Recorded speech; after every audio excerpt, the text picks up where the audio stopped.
सृष्टिको हरेक कण आज हर्षले नाचिरहेको छ। भोलेनाथलाई दिव्य विवाह मण्डपमा ल्याइयो।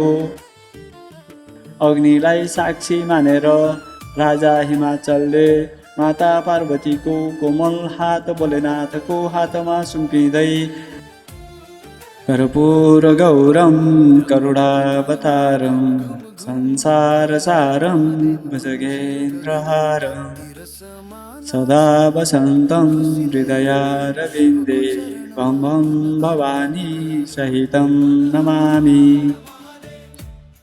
सृष्टिको हरेक कण आज हर्षले नाचिरहेको छ, किनकि आज तिनको मिलन हुँदैछ, जो यो ब्रह्माण्डका आधार हुन्। साक्षात् शिव र शक्ति माता पार्वतीको जन्म, जन्मान्तरको कठोर तपस्या र भोलेनाथको त्यो अनन्त प्रेम आज एउटा पवित्र बन्धनमा बाँधिन गइरहेको छ। जब करोडौँ देवी देवता ऋषिमुनिहरू र परम सुन्दर बेहुलाको रूपमा भोलेनाथको भव्य जन्ती राजा हिमाचलको नगरमा पुग्यो, तब त्यहाँ कस्तो अलौकिक दृश्य देखियो त, अनि कसरी सम्पन्न भयो यो दिव्य महाविवाह। तपाईको आफ्नो आध्यात्मिक चौतारी अवेक स्पिरिटको यो 32औं भागमा आज हामी पनि त्यो पावन घडीको साक्षी बन्नेछौँ, जसको प्रतीक्षा कयौँ युगदेखि सबैले गरिरहेका थिए। आउनुहोस्, पूर्ण भाव भक्तिभावका साथ श्रवण गरौँ यो मङ्गलमय कथा। सुतजी अगाडि भन्नुहुन्छ, हे ऋषि मुनिहरू हो, जब करोडौँ देवताहरू ऋषिहरू र अनुपम श्रृङ्गार गर्नुभएका भोलेनाथको भव्य जन्ती राजा हिमाचलको नगरको मुख्य ढोकामा पुग्यो, तब पुरा नगर मङ्गल धुन र शङ्खनादले गुन्जायमान भयो। पर्वतराज हिमालय र रानी मेनाले अगाडि बढेर दुलहाको रूपमा रहनुभएका भोलेनाथको आरती उतारेर उहाँलाई आदरपूर्वक दिव्य आसनमा विराजमान गराए।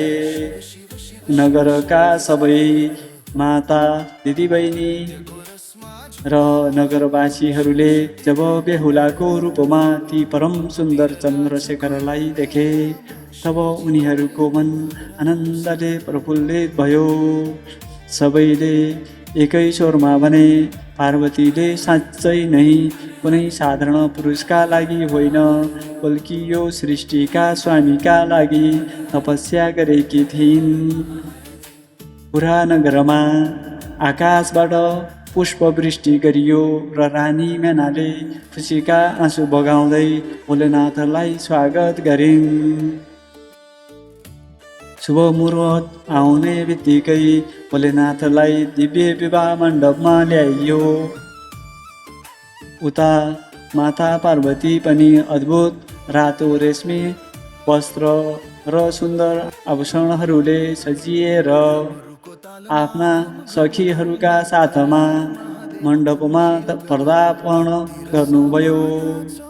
दुवैले एक अर्कालाई हेर्नुभयो र माता पार्वतीका आँखाहरू खुसीले रसाए। उहाँको जुगौँ जुगको सपना आज पूर्ण हुँदै थियो।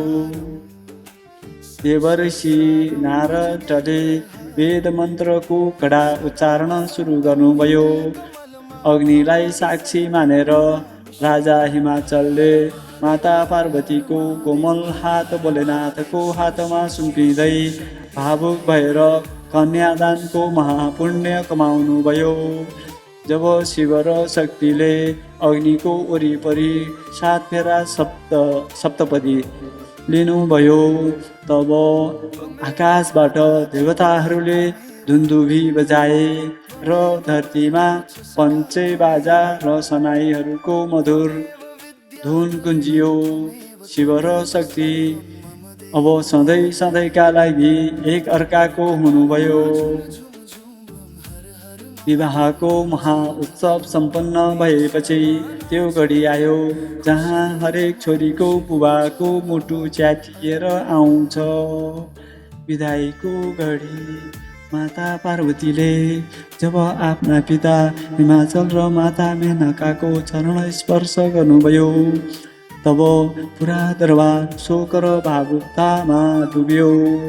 रानी मेनाले पार्वतीलाई अङ्गालो हालेर रुँदै भनिन्, हे छोरी, हमेसा शिवकी अर्धाङ्गिनी बनेर रहनु र यो संसारको कल्याण गर्नु।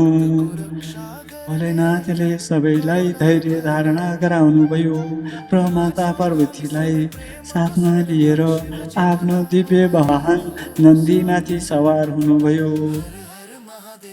सबै देवी देवताहरूले जय जयकार गरेर यो पावन जोडी बिस्तारै कैलाश पर्वततर्फ प्रस्थान गर्यो। कैलाश पुग्ने बित्तिकै त्यहाँको सदियौँदेखिको सुनसान वातावरण एउटा नयाँ उत्सवमा बदलियो र शिव पार्वतीले पुनः यो सृष्टिको सञ्चालन गर्ने नयाँ सङ्कल्प गर्नुभयो।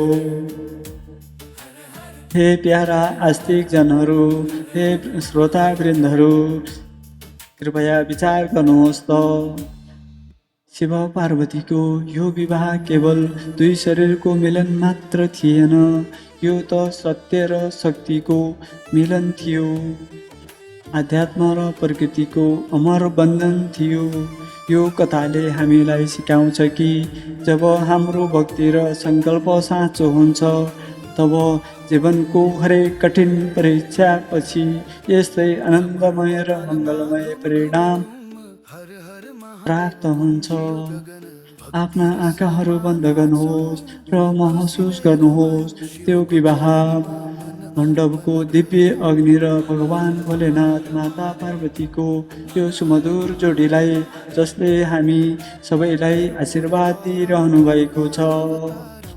शिव पार्वतीको विवाह त सम्पन्न भयो, तर अब तारकासुरको त्यो आतङ्क जसले स्वर्ग र धरतीलाई पिरोलिरहेको छ त्यसको अन्त्यका लागि शिव पार्वतीको अंशबाट कुन यस्तो महाशक्तिशाली देवताको जन्म हुनेछ जो देवताहरूको सेनापति बन्नेछन्। ती भगवान कार्तिकेयको जन्मको अद्भुत र वीर रसले भरिएको कथा हामी भाग 33 मा सुन्नेछौँ।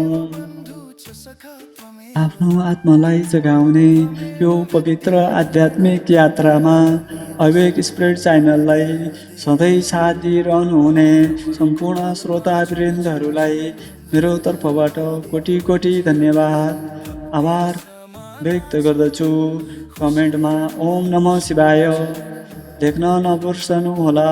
भोलेनाथ भगवानले हामी सबैको कल्याण गरून्। ओम नमः शिवाय।